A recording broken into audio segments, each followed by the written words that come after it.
বিশ্বাস করো দুবাইতে থাকাকালীন আমি বিয়েবাড়িগুলো এতটা পরিমাণে মিস করতাম না, যখনই আমি বিয়েবাড়ির কোনো ভিডিও দেখতাম আমার এত দুঃখ হতো। তো ফাইনালি 1 বছর ওয়েট করার পর বাড়িতে এসে কিন্তু প্রথম বিয়েবাড়িটা অ্যাটেন্ড করেছি, আর এটাতে কিন্তু পুরো 1 বছরের খাওয়া দাওয়া আমি প্রথম বিয়েবাড়িতে এসে উসুল করে নিয়েছি। মানে এত পরিমাণে খেয়েছি আমি, পুরো একদিনে আমার 2 থেকে 3 কেজি মনে হয় ওয়েট গেইন হয়ে গেছে।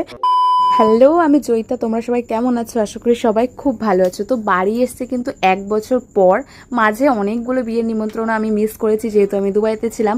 তো বাড়ি এসেই কিন্তু খুবই খুশি খুশি মনে এক্সাইটমেন্টের সাথে একদম চলে গেলাম ফার্স্ট বিয়ে বাড়িতে। মানে এটা ছিল রিসেপশন, আর বিয়েতেও আমাদের সবারই নিমন্ত্রণ ছিল, কিন্তু বিয়েটা ছিল বর্ধমানে, আর এখান থেকে বর্ধমান অনেকটা দূর, তাই এই গরমের মধ্যে আমরা কেউ আর যাই। রিসেপশনের দিন কিন্তু আমরা সবাই মিলে চলে এসেছিলাম। আর এইদিকে দেখো, এই গরমের মধ্যেও কিন্তু আমি শাড়ি পরে গিয়েছিলাম। আমি জানি বিয়ে বাড়ি মানে শাড়ি, তবুও কিন্তু সেদিন এতটাই গরম ছিল যে আমার বোনও কিন্তু শাড়ি পরে যায়নি।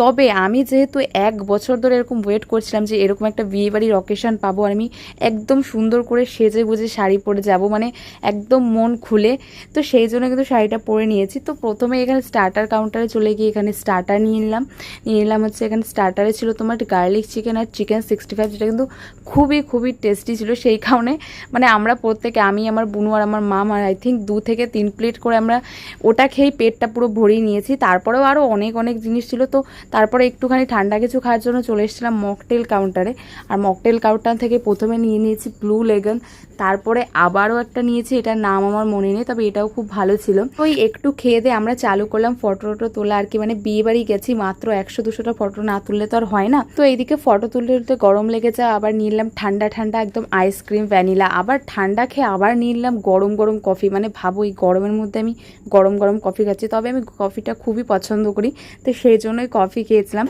কফি খেয়ে আবার চলে গেলাম ফুচকার কাউন্টারে, খেয়ে নিলাম ফুচকা। তো ফুচকা সব মেয়েরাই পছন্দ করলে আমার কিন্তু মোটামুটি পছন্দ, আর আমি বেশি ফুচকা খেতে পারি না। আমি আই থিঙ্ক 1 থেকে 2 পিস খাওয়ার পরে আর খাইনি। তবে তোমরা কিন্তু অবশ্যই কমেন্টে জানিও যে তোমরা একবারে কতগুলো ফুচকা খেতে পারো। তো এরপরে চলে এসেছি আমরা খাওয়ার জন্য, মানে মেন কোর্স।